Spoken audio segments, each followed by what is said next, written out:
chat box. So Blue Monday is apparently they made research on what is the most depressive day of the whole year, and they determined that the third Monday of January is the most depressive day because it's in the middle of winter, it's cold. Sometimes we may feel sick or there's not much light. It's after the vacation, the holidays. We have debts maybe from the holidays. We're back to work, and it's a Monday, so we're back to work on a Monday. And especially in the pandemic, we're back to work in a Monday, but at home. So that's why they determined that would be the most depressive day of the year. Well, we want to make it different today, so let's come back to seeing me and you. And I want to start with a poll. But first, Joanne says, feeling great this morning after my yoga class. Wonderful. Claudette's a joyful with several cardinals at my feeders. And yeah, Dalen, yeah, she knew it was the Blue Monday is the most depressive day of the year. Okay, now let me share a poll with you. We'll start with that. Let's go. Okay, so take a minute to answer that poll. What is Blue Monday? The most depressive day of the year, a good opportunity to attend Mindful Monday.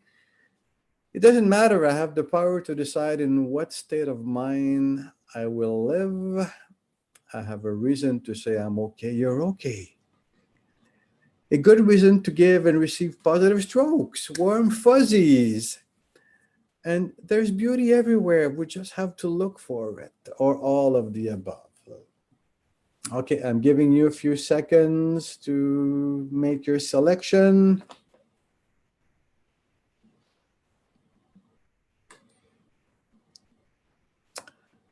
Blue Monday, Blue Monday. We want to make it a good Monday. Okay, 5 more seconds. I think we have a good participation here. Okay, there we go. And let's show the results. So the result is the most selected answer was all of the above. And we selected some of the other. They're all good. They're all good answers, really. I like there is beauty everywhere. We just have to look for it. That's a good attitude. But anyway, any positive attitude is good on this kind of day. Okay. Now, today let's look at our plan for today. I'll share my screen again. Here it is. So we'll look at the poll. We'll do our 3 minutes breathing space activation. Definition of mindfulness. I think we kind of saw that in the last couple of weeks. We'll review that rapidly. We'll review life script, strokes, and life position because we're in a series about life script. And by the way, welcome to our new participants who are from all over the world. I think we have people from different countries who have registered to this program. So welcome to you all. We'll talk also about ego states and the 6 breaths exercise. Okay, very good. So let's start with our 3 minutes breathing space. So I'm asking you, please position yourself in a comfortable position, sitting straight in a dignified position to make a statement about how we want to be this morning at this moment.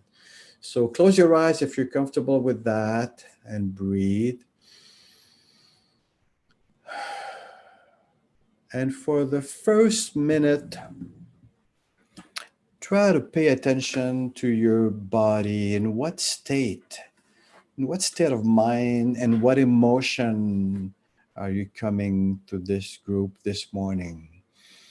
Is it with curiosity, with anticipation, maybe with reluctance, anxiety, whatever it is? Just notice what is there right now in this moment.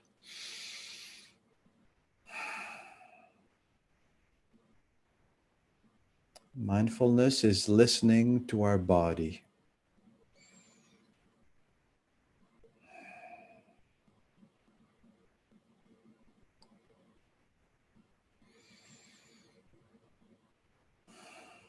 Try to put a name on the emotion or attitude or state of mind that you're in right now. Okay, now for the second minute, we shift our attention simply to the breath, breathing. We're observers of our breathing.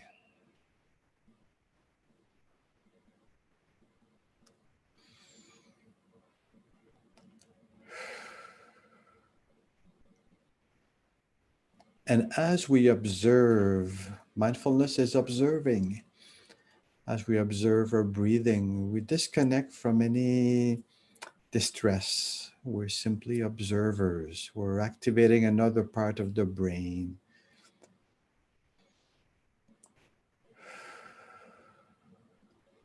Notice the in-breath and the out-breath is the release. And notice the calm state and after the out-breath. Then you breathe in again.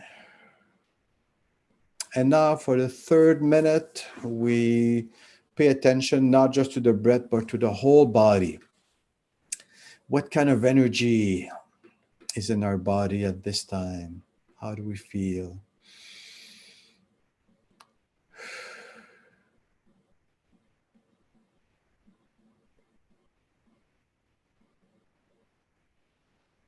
Can we feel the kind of background energy in our body that it's there? Is there a discomfort or is it a calm, warm sensation? What is there? And we finish with a deep breath in and out.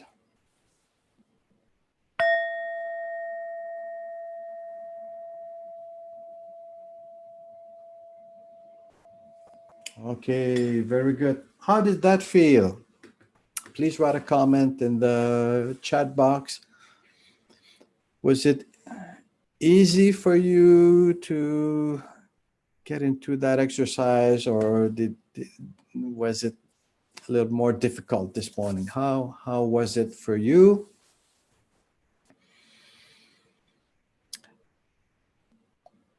And did you find a word to the kind of emotion or state of mind that you are with which you're coming to this morning? Okay, so as you may be writing a comment, I will go into the activation right away. We don't want to lose time.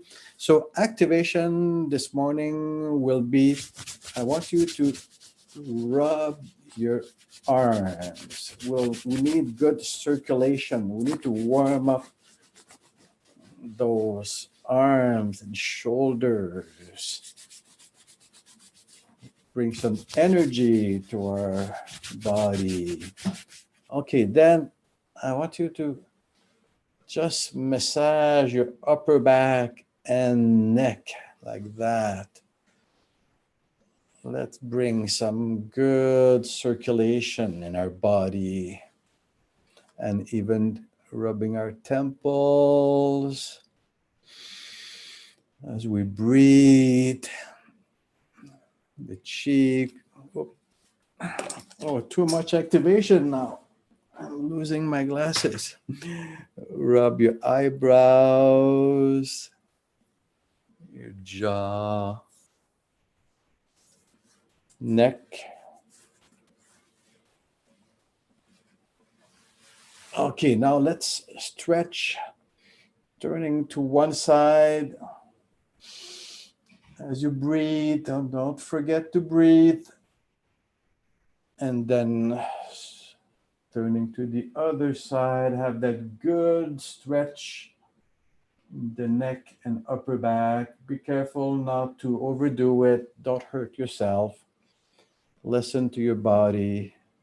And now a good stretch of your chest like this. Bring your arms out as you breathe. Okay, very good. So is that a good activation? Liz says it's more difficult today. Cranky. Oh, yeah. Well, that's, we need to pay attention to even those feelings, attitudes. Sandra says feeling contentment. Joanne, energized. Sabrina, it felt good, relaxing. And I hope now that you're feeling more energized with the activation. Okay, let's review now some of the concepts that we saw last week. And I will share my screen. We are talking about LiveScript these days. That's our theme for January and February.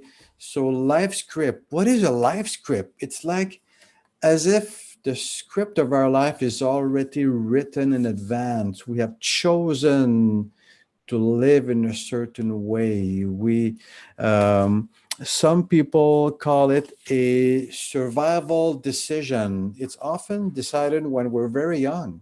It could be age 6, 7, 8 that we've decided that we will live in such a way with a survival program. Maybe it's by becoming a victim and wanting the world to solve our problems, or maybe our life script is to be I'm determined to be strong and to face all the situations in my life with strength, and I'll repress my emotions if I have to. Or maybe my life script is I need to be perfect all the time. It's a survival program. It's a survival decision, and people will try very hard all their life to justify their need to keep it. It's hard to let go of a life script. The definition by Eric Berne, one of the, well, actually the leader who started the whole concept of transactional analysis. He says that a life script is a life plan made in childhood, reinforced by parents, justified by subsequent events, and culminating in a chosen alternative. And it decides how we live and sometimes how we die. So that's a life script. There's different types of life scripts. We can have a winner life script that we want to live with success, and not just success, but live in a good way. Like some people, they think they have a winner life script, but it's not always a winner. It could be a loser life script. Like I feel my life, I was born just for little things, and I'll never end up doing anything great. Or it could be a non-winner life script. A non-winner life script is when maybe you have success, but you're successful by pushing away all kinds of people in your life. And maybe it's just in one area of life that you have success, but it's a disaster in other areas. Common life scripts. If you think something like you have a belief, everyone else is better than me, or I am unlucky, bad things always happen to me, I'm a loser, I'm always a victim in situations, I can't make friends easily, I'm terrible at learning languages, I can never pick them up. So it can be it can take different forms. And now I want to review a little bit of strokes. That we looked at strokes last. Did we look at strokes? Yeah, I think we did look at strokes last week. It's a basic vital human need, and another way of putting it is warm fuzzies versus cold pricklies. So if you say hello to someone, the other person responds, that's a stroke. It's an exchange of strokes, of warm fuzzies. Here you have an example, it looks like a young family with a child, and they're close, they're touching each other, caressing each other, singing. That's a good environment with good exchange of strokes. And we need strokes, otherwise, without strokes, our spine will shrivel and die. Now I want to share something, an example of a stroke. And let me share my screen. It's a short scene from the movie Truman Show. If you've seen the Truman Show with Jim Carrey, here it is. Pay attention to the exchange of strokes. Good morning. Morning. Good morning. Let me start that with sound. Good morning. Morning. Good morning. Oh, and in case I don't see you, good afternoon, good evening, and good night. Yeah. Morning, Truman. Morning, Spencer. Hey, Pluto. Okay, very good. Did you get the sound in that? I'm not sure that that you got the sound. But please respond in the chat box. I'd like to know if you heard the sound in that video clip. Yeah, okay. Everybody says yeah, good, because I didn't hear it here, but I thought it would reach you. Okay, very good. So that's an example of exchange of strokes. Hello, good morning, good afternoon. In case I don't see you, good afternoon, good evening, and good night. So that's an exchange of strokes, and people being nice and happy, and giving warm fuzzies to each other. It's a basic vital human need. And so that's why in the poll we had this as an option. Blue Monday is an opportunity to give and receive strokes, to have a better day. Okay, so that's strokes. And back to our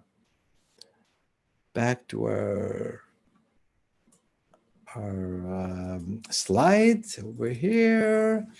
So strokes can be good or bad. We saw that. They can be positive or negative. So like saying hello or a compliment or how are you? You look great. You're wonderful. Those are examples of verbal strokes. They can be non-verbal strokes. They can be touch. They can be a gift. It can be acts of service. That's all examples of strokes. They can be negative. So negative comment, that's putting the other person down. That's a negative stroke.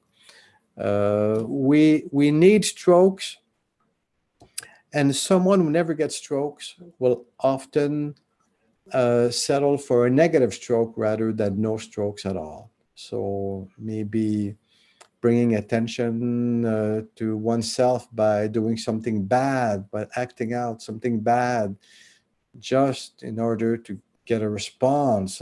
Children will do that to get a response from parents, even if it's a negative stroke. It can be conditional for doing something, or unconditional. Like you can love someone, you can love your children no matter what. So that's unconditional. Here's an example of a stroke bank. Warm fuzzies. You can exchange that. You can give that to someone else. You are important. You are loved. You are special. You are kind. So it can take many forms. And of course, we've learned that strokes, we have the stroke economy. We've learned to not ask, not accept, not reject, not give, or not self-stroke. So if we realize that we never ask for strokes, and maybe if we're going through a period of depression, we need to start asking for strokes to some of the people in our environment. Okay, accept a stroke. Reject. Sometimes we need to reject a stroke if it's inappropriate or if it's manipulative, and we find it's not genuine. Sometimes we need to reject a stroke. Now, life position is the other concept that I want to bring to your attention. I think we did look at that in the last 2 weeks. That's the okayness. How do I feel about myself? Do I feel I'm okay? Do I feel intimidated in front of other people? Do I feel inferior, or do I feel okay? Everything's okay. And do we feel the other person is okay or not okay? Do we not like the other person? Do we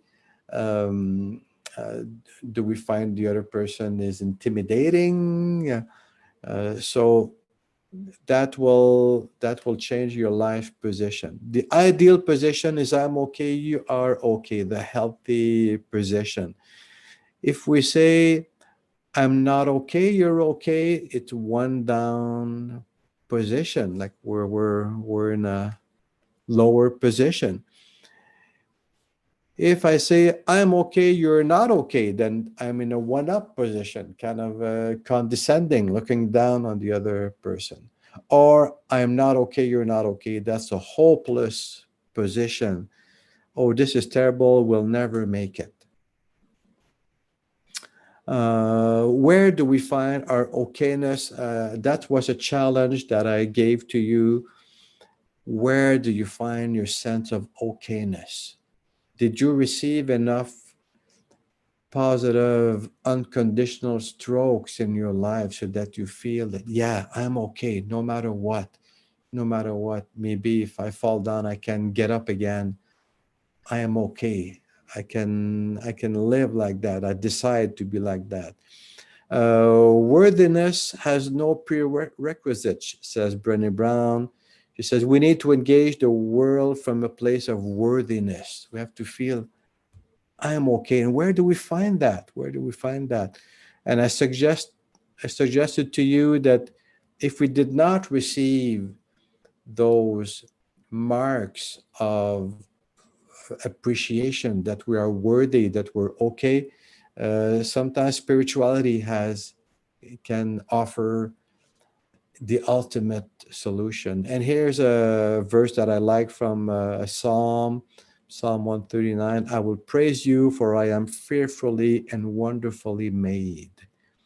I am fearfully and wonderfully made. As a creature, we're created wonderful. We are wonderful. Do we believe that as our foundation, our anchor, that we can go ahead in life with the belief that we are wonderful? Okay, very good. Does that make sense to you? Does that make sense to you? Now, let's have another mindfulness exercise for a few seconds.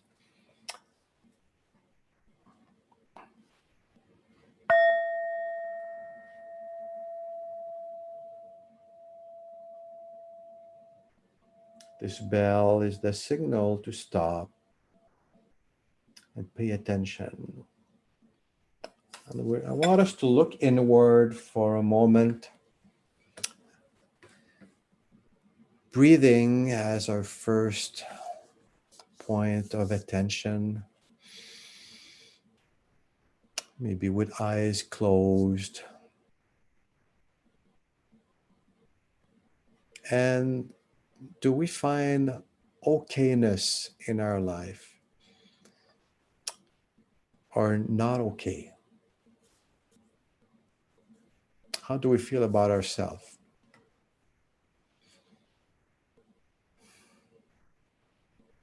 And sometimes the reality is I don't feel okay. I don't feel up to it. And maybe some of you are feeling today, I don't even feel like living today.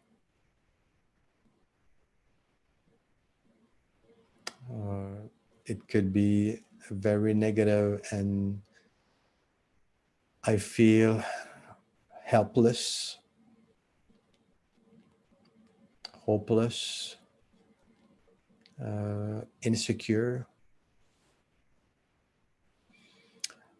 Or maybe I feel stable, okay, grateful, not because I'm good, but because I have grace in my life. So things happen to me by grace, even though I don't deserve it. That's receiving grace. I can be grateful for things that I receive. So I may feel I am okay despite everything. Or maybe I need to snap out of being not okay and I want to remind myself, no, I have good things running for me. And I know I have people who love me. Do I feel love? Am I loving? Am I do I feel lovely?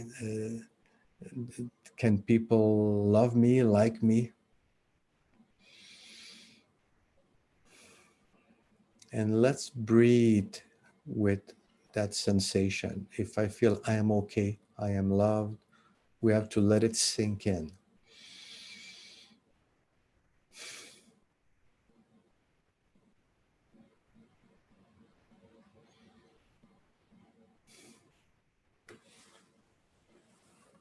That's gratitude, receiving those good sensations.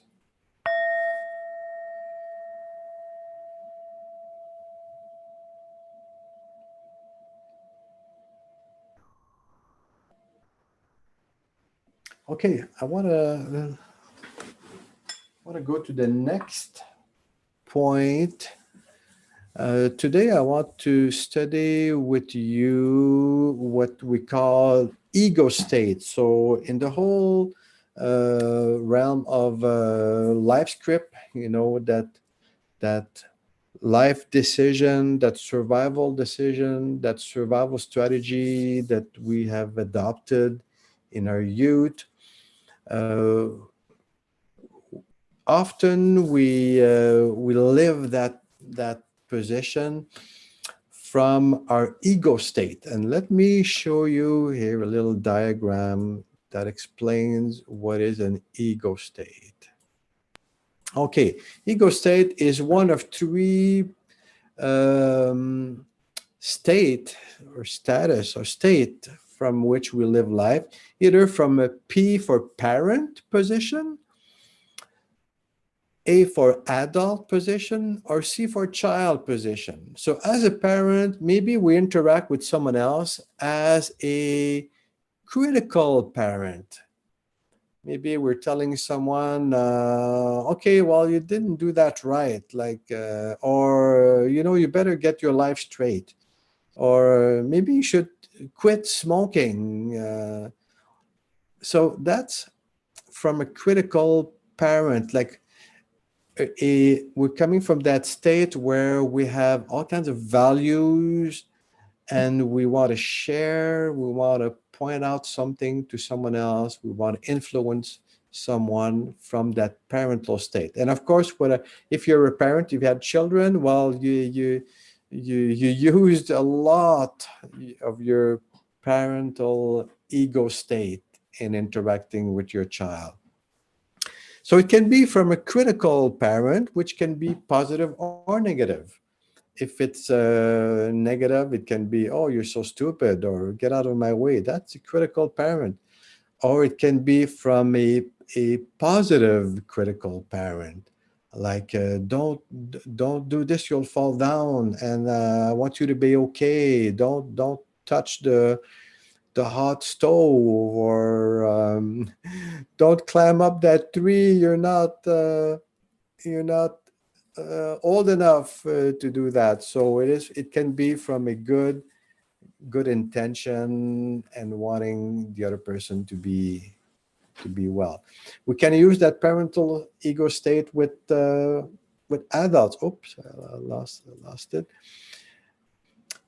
And the other side of the parent ego state is nurturing parent. Are we nurturing, comforting? Do we want to help others? Do we want to show love, appreciation, acceptance, hope? So this can be, again, positive, or it can be negative. Maybe we're overprotective of others, and maybe we come to others in that overprotective type of role when the other person doesn't even want that, when the other person is not requesting that we come with that role. Then the second ego state is adult. Adult is the rational part of ourselves, the planner, observer, organizer, analyzer. We think rationally, logically.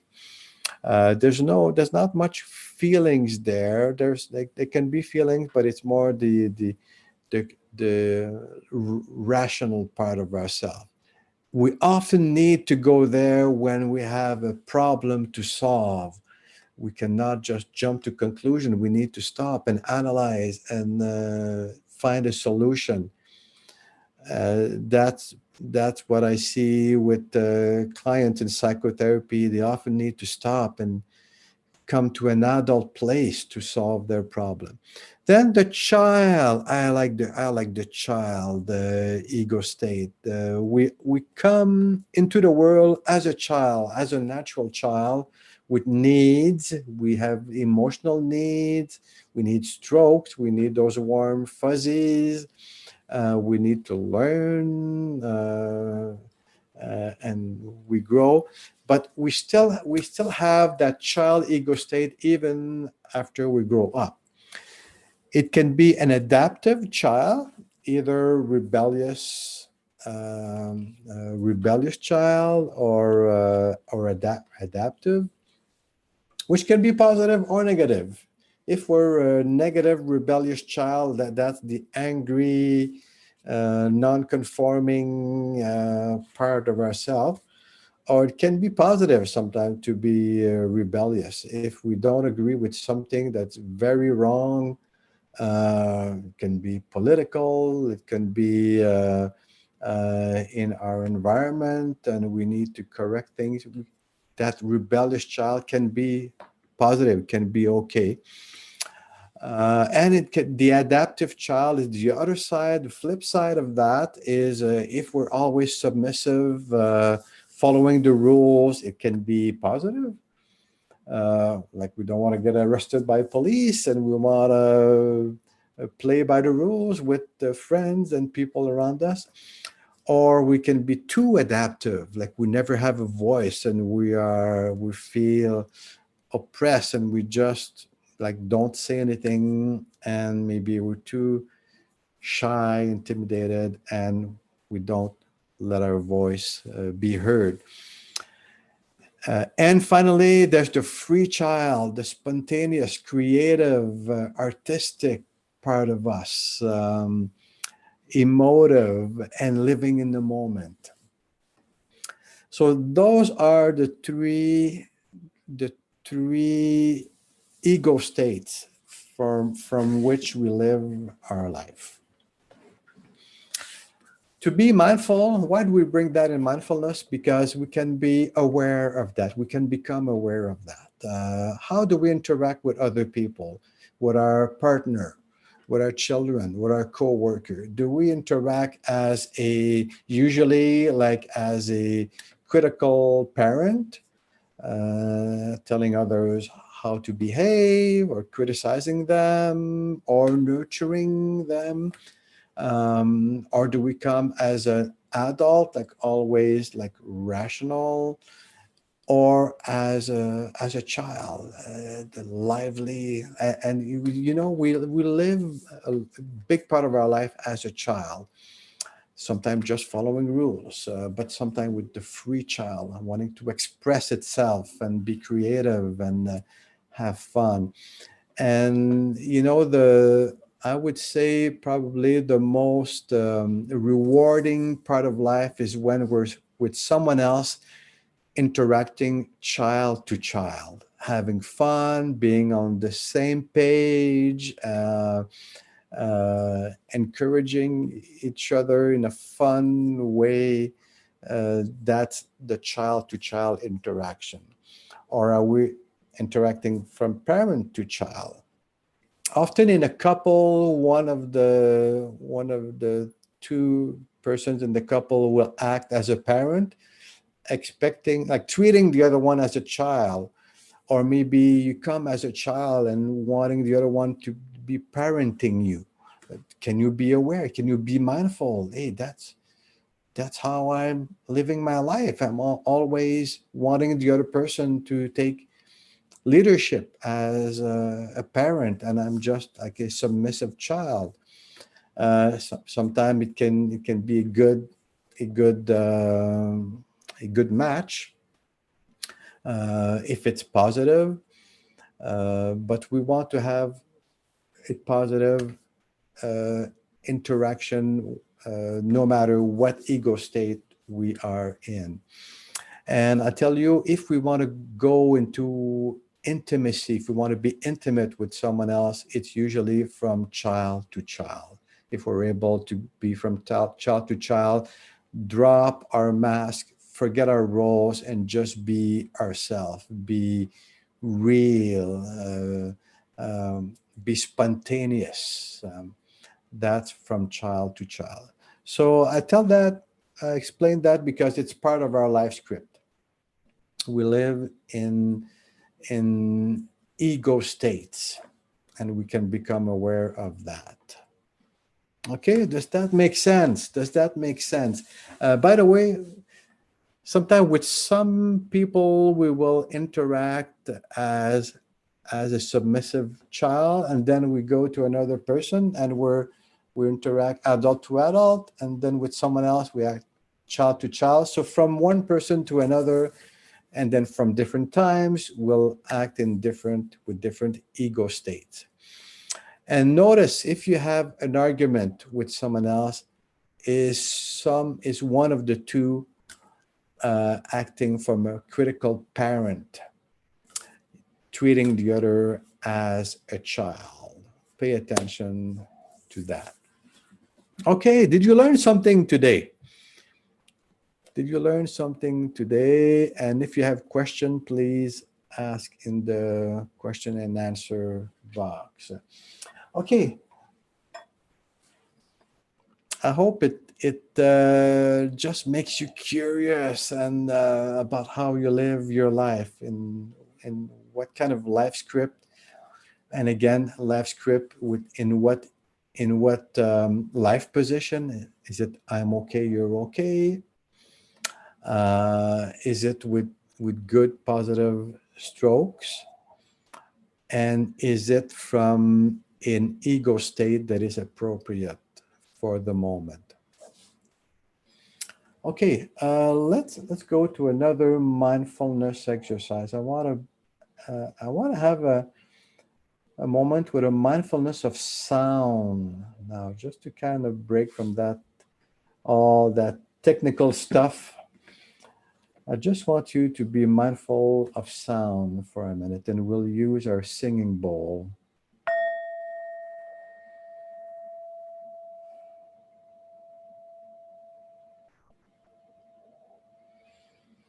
listening to the sound as it fades away.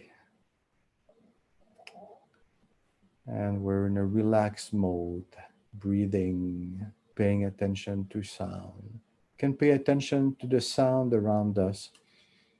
What kind of sound is around us?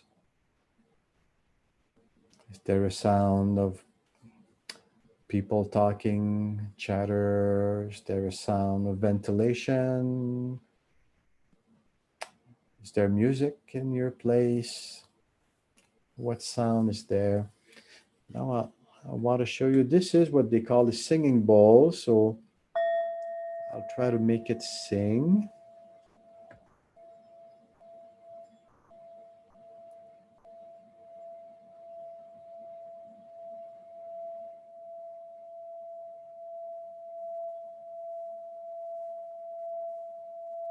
You have to be patient. Can you hear the sound getting louder?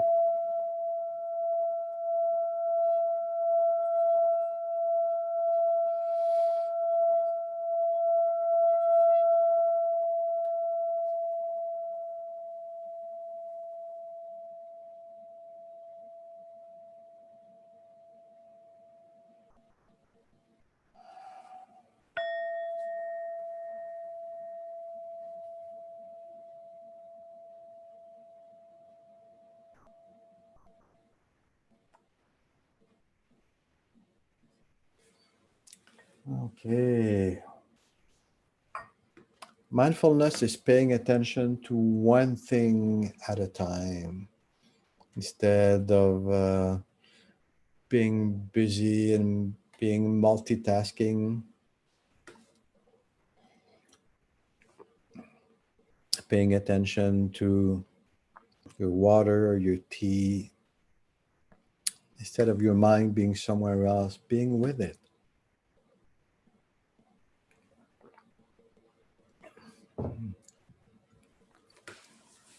Okay, Nancy says she's familiar with this information. It's been a great reminder. Yeah, to me, those concepts are rich. It's a lot about how we interact, how we live, what are the patterns in our lives, and being curious about it. You know, the great thing with mindfulness is when you're mindful and you pay attention, you're aware, you're present, then you have the power to change it. You have the power of self-determination. You can say, I don't want to be that adaptive child anymore. I want to be free. Or I don't want to be in that not okay life position. I want to be okay. And I want to treat others as okay, even though they're perfect. And by the way, okay doesn't mean that people are perfect. It is that we recognize that despite their behavior, we're not always good, that they're human, they're valuable, and we want to see them like that. Same thing for us. We want to see ourselves as real, valuable, worthy human beings. And it's a decision. So, with mindfulness, with awareness, comes the power to choose and the power to change. Okay, let's finish in the next few minutes with a body scan. So another exercise in mindfulness, and you see how mindfulness applies to all areas of our life. The breath for one thing, but also every sensations in our body. It can be also to the space. We can be mindful of time. We can be mindful of our pain sensations. We can be mindful of our ego states. Am I a parent, adult, or child with this interaction? Or we can also be mindful of our life position and strokes. So it applies to all of that. It's very very rich that way. Okay, let's go to a body scan. We'll finish our session today with a body scan. So sit in a comfortable position, or you can even be uh, on a yoga mat, laying on the floor. Find the comfortable position that's right for you.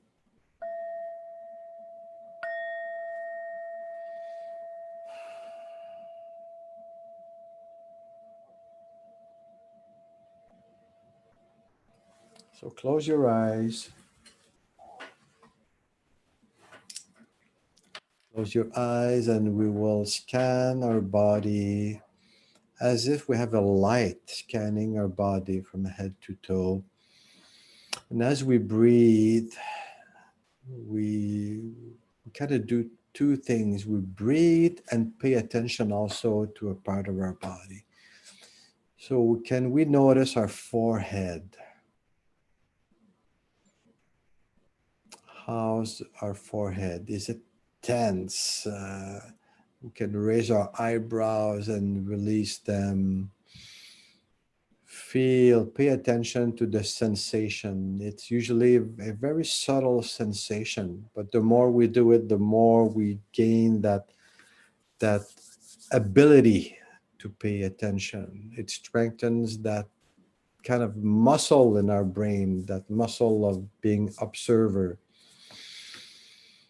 Then let's scan down to our eyes, around our eyes. Let's squint our eyes for a few seconds and release. Notice the release.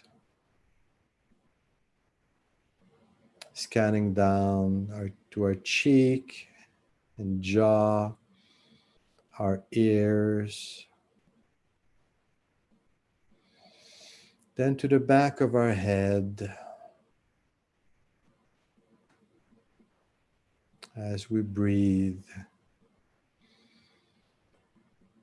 taking a break from any other thoughts.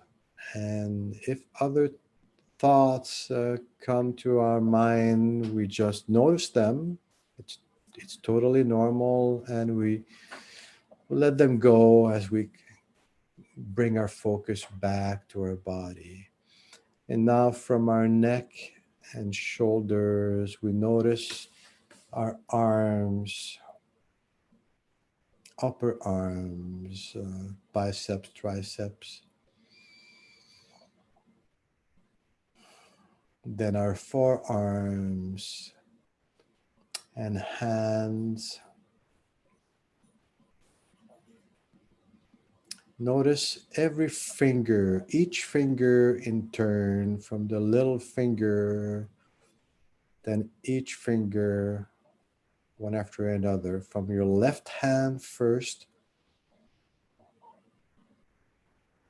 Notice how subtle the sensation is of our fingers. Can we sense the life in our fingers? Then in the palm of our hand, and put your palm up and just notice the sensation in the palm of your hand. And now going to your right hand, count your fingers and pay attention to them one after another.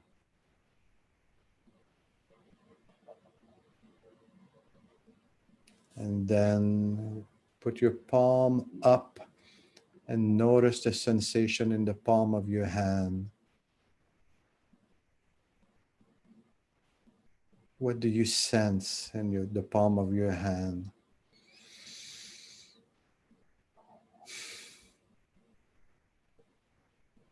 And now scanning down to our chest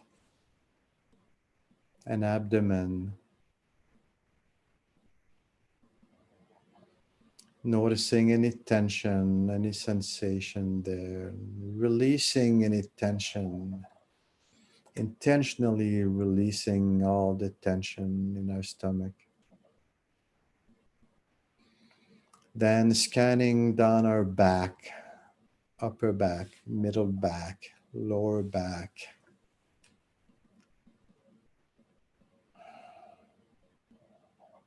Can we feel any tension, pain, maybe stress? Can release it as best as we can. Sometimes there's still something there, but we can notice it. Then scanning down our hips and thighs, our knees, then down to our calves, ankles, feet. Notice all your toes from your left foot, one toe at a time. Make the effort of noticing each toe one at a time. And then from your right foot, from the little toe, then each toe at a time to the big toe.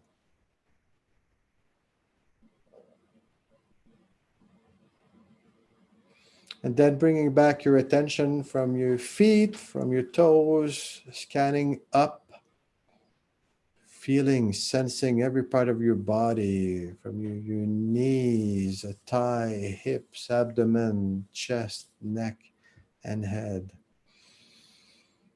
As we finish with a deep breath.